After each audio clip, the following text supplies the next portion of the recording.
Trabalhe, prospere e forme redes de apoio comunitário. Tenha sucesso, apesar do Estado. Este é o Visão Libertária, sua fonte de informações descentralizadas e distribuídas.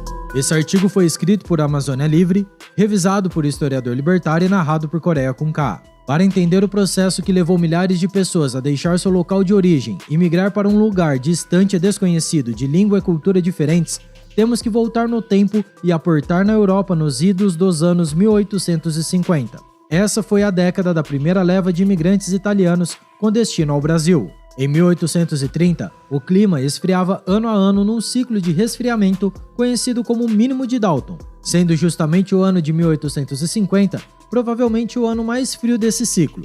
As terras de todo o norte da Europa e Ásia, incluindo Islândia, Inglaterra, Holanda, países nórdicos e Rússia, passaram a ficar permanentemente congeladas mesmo no verão. Rios inteiros, como o Thames em Londres, ficaram totalmente congelados durante o inverno. Já na Noruega, o país nórdico perdeu o acesso ao mar durante a maior parte do ano. Essas condições de frio intenso forçaram uma migração de povos inteiros, procurando terras agricultáveis e acesso ao mar para a pesca. No entanto, à medida que essas pessoas famintas migravam para o sul da Europa, encontravam mais gente miserável, com colheitas cada vez menos produtivas e menos água disponível. Este era o cenário base da região que, quanto mais ao norte, mais sofria com o frio. Agora vejamos o caso da Itália. Cabe analisar a situação da região de Veneto, que hoje compreende a área entre as cidades de Veneza, Mantua e Verona, e que se situa logo ao sul, no pé dos Alpes. Foi dali que vieram as primeiras levas de imigrantes para o Brasil. Dado o resfriamento, no prazo de alguns anos, a população da cadeia montanhosa dos Alpes migrou para o sul, buscando um clima mais ameno, acesso à água e terras descongeladas. Esse processo migratório acabou superlotando a região de Veneto e transformando-a em um mar de miseráveis. Com a crescente acumulação de neve nos Alpes, o grande rio Pó e seus afluentes foram gradualmente diminuindo a água disponível para a população da região. Isso afetou a disponibilidade de água para a criação de animais e a agricultura de milho, batata, ervilho e frutas. São muitos os casos de testemunhas históricas contando a difícil situação em que viviam naquela época. Dentre os relatos, chama a atenção a situação de fome. Quanto ao frio, essa gente sempre deu um jeito. Mais lenha nas caldeiras e fogões, mais cobertores e calor humano, e tudo resolvido. Agora ficar sem comida alguma complica. Polenta e miúdos de galinha eram iguarias que eram disputadas por famílias famélicas inteiras.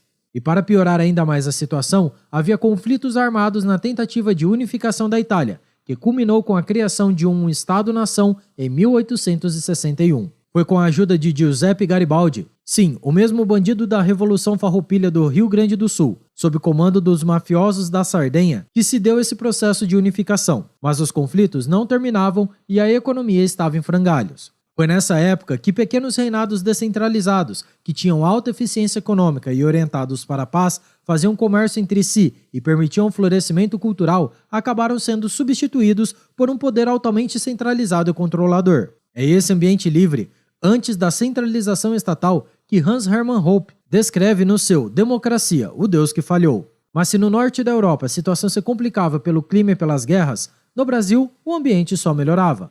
Pelo menos naquela época. O governo era o da estabilidade de Dom Pedro II, e desde que a princesa Leopoldina abriu as portas do Brasil para imigrantes alemães e austríacos, criou-se uma prática de atrair gente para ocupar o vasto território brasileiro. Naquela época, o nosso país contava com cerca de 8 milhões de habitantes, o dobro da atual população do estado do Espírito Santo. Os efeitos do mínimo de Dalton pouco se sentiam na tropicália brasileira. As terras nunca congelavam, o sol brilhava de verão a verão e as águas pareciam infinitas. Aqui, os imigrantes italianos, predominantemente agricultores, puderam confirmar o que Pero Vaz de Caminha já havia dito 350 anos antes. Em se plantando, tudo dá. Então, copiando as práticas da princesa Leopoldina, sua mãe, Dom Pedro II se dispôs a conceder terras de sua realeza para os futuros imigrantes italianos. Quando a notícia brasileira chegou à Itália, o povo praticamente não tinha mais escolha. Embarcaram nessa empreitada. Os italianos vinham com suas famílias, unidos por um sentimento de sobrevivência, pela busca de uma sonhada prosperidade e amparados pela fé católica romana. Eles vinham financeiramente pobres, mas socialmente estruturados e cheios de esperança. Ainda tiveram que se adaptar ao clima, aos costumes, às doenças, à língua e ao racismo. Sim, ao racismo, meu prezado libertim. Sua cultura contrastava com a dos portugueses, que viam o trabalho pesado como um insulto, e também contrastava com a cultura local, que operava sem muita técnica. Mas parecem não ter dado muita bola para isso, já que trabalhavam de sol a sol 7 dias por semana rindo, rezando, tomando vinho e se divertindo em festas comunitárias. Ao todo, vieram para o Brasil cerca de 580 mil italianos, entre as décadas de 1850 a 1920, gerando famílias numerosas geração após geração e, posteriormente, miscigenando-se no liquidificador cultural brasileiro. Hoje, dispersaram seus genes pela população brasileira e se pode encontrar descendentes principalmente dentro das culturas gaúcha e caipira. Estima-se que entre 15% e 25% da população brasileira tem alguma contribuição genética dos primeiros imigrantes italianos. Há contos afirmando que o governo brasileiro teria facilitado a imigração de italianos e alemães com o objetivo de branquear a população. Dada a cultura portuguesa, isso não nos parece plausível. No entanto, mesmo que isso seja verdade, se trata apenas de mais uma ação espúria de mafiosos no planejamento central. Pergunto, o que o pobre agricultor que morria de frio e fome no norte da Itália tem a ver com essa política espúria? Nada. Sim, os primeiros italianos ganharam terras do governo brasileiro, mas situavam-se em locais distantes de cidades consolidadas. Eram lugares isolados, como o Alto da Serra Gaúcha, na região montanhosa de Bento Gonçalves, onde os imigrantes foram praticamente deixados à própria sorte. E mais uma vez, sobreviveram unidos, abrindo o mato, plantando culturas, criando porcos e galinhas, construindo casas e estradas. Tudo isso sem a ajudinha de um Estado assistencialista e expoliador. Quando já estavam mais estruturados e produzindo quantidades excedentes ao seu consumo, criaram rotas de comércio com outras cidades, estabelecendo parcerias e trocas dos mais diversos produtos. Cresceram, prosperaram e fundaram cidades inteiras. Seus descendentes já nascidos aqui expandiram-se para o norte do Rio Grande do Sul, para a região de Passo Fundo. Posteriormente ocuparam o Paraná, de onde foram para o Mato Grosso do Sul e pularam para o Mato Grosso. Hoje, encontram-se em novas frentes de agricultura pelo oeste da Bahia, sul do Maranhão e Piauí, Rondônia, Acre e sul do Amazonas. Então, você que pensa em sair do país para buscar meios melhores de viver, aprenda com esse exemplo que nada pode te deter. Mas para isso, há de se fazer um planejamento. Estabeleça redes de cooperação e parcerias. Una-se a quem está trabalhando. Inclusive, os imigrantes têm um ditado que diz: é mais fácil apertar o passo para alcançar quem já está correndo do que puxar quem está parado. Se trata de mais um caso de prosperidade, apesar do Estado. Ao longo do tempo, os imigrantes, como todo o povo brasileiro, penaram e ainda penam na mão do Estado predador que temos aqui. Esse Estado cada vez maior, mais interventor e antimercado desde a proclamação da República, mas que se socializou de vez com Getúlio Vargas, sempre foi o maior impeditivo para o nosso progresso. Inclusive, veja o documentário do Brasil Paralelo sobre a Era Vargas, que fala de forma detalhada sobre esse período histórico.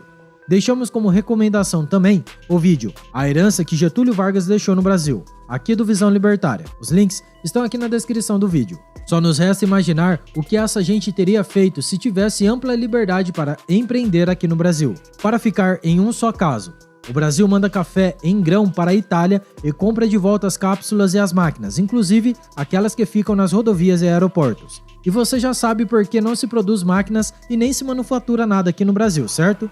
Impostos, leis trabalhistas absurdas, insegurança jurídica, regulamentações translocadas, enfim, não dá. Mas se você gostou dessa epopeia humana, fique ligado, pois no nosso país também houve grande imigração de alemães e japoneses, sem falar de turcos e sírios. Quem sabe alguma dessas pode vir a ser um vídeo aqui do canal. Deixe nos comentários sua sugestão. Para continuar no assunto, veja agora este vídeo aqui do canal, A Economia da Itália, do Império Romano ao Fascismo. O link também está aqui na descrição. Obrigado por sua audiência. Se você gostou desse vídeo, clique no ícone de curtir abaixo e compartilhe em sua rede social.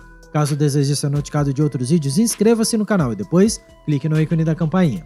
Até a próxima e tchau, obrigado!